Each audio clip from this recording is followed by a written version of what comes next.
In the final year of the Great War, deadly battles were fought in the sky over France and Belgium. This was the new battleground. The flimsy flying machines of a few years earlier had evolved into hardy, mass-produced combat and reconnaissance aircraft. In the mornings, hundreds would take off from grassy fields on both sides of the Western Front.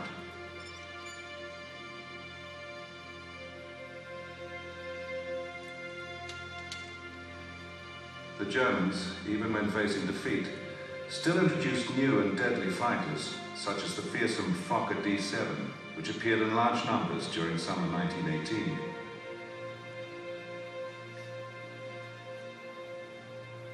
In those last months of the war, 3 squadrons of Australian airmen formed the fledgling AFC, or Australian Flying Corps.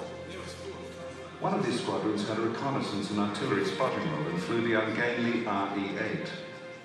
Somewhat maligned by the British and regarded as Fokker fodder, the RE-8, or Harry Taker as it was nicknamed, proved to be much more formidable in the hands of an experienced Australian pilot and gunner. They shot down 51 German aircraft for the loss of just 11 RE-8s. Another Australian squadron was equipped with the Sopwith Camel. Powered by a rotary engine that spun with a propeller, it developed alarming torque and tested the skill of the very best pilots. More airmen were killed learning to fly the Camel than were shot down by the enemy. Switches on. Make it on. Contact. Swinging. Once it was mastered, it was the most maneuverable and deadly fighter of the war. Some pilots would fly alone on balloon-busting missions. Attacking German observation balloons was highly dangerous and strictly for volunteers only.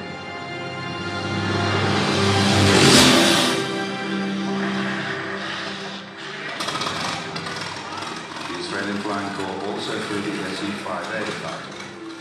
More stable than the Camel, this was a tough little aircraft that was well respected by all who flew her.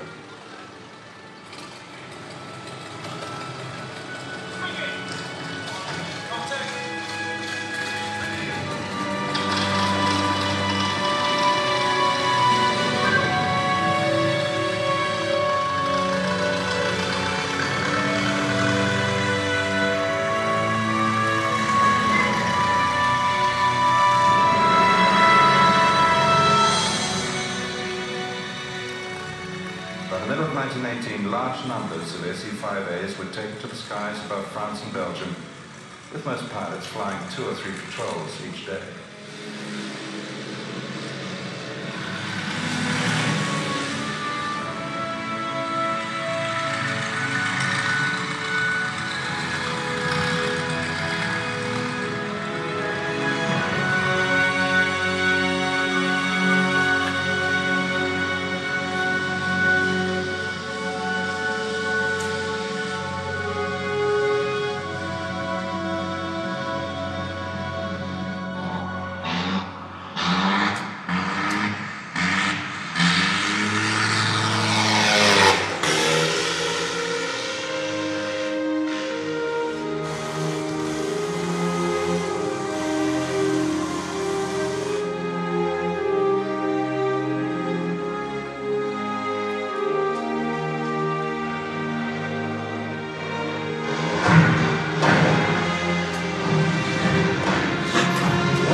long summer of 1918, often outnumbered by the young and inexperienced airmen Germany was sending to the front line, Australian pilots and gunners fought on to the last days of the war. They were developing the strategy and tactics of aerial combat, and it was clear that aviation would have an even greater impact in future conflicts. Improvements in design and performance led to rapid advances in civil and military aviation. Soon many countries had their own air forces. Australia was among the first to do so in 1921. Trained and adventurous young veterans of the war were at the core of this new service. 20 years later, during the Second World War, they and a new generation of flyers were essential when the conflict came closer to home.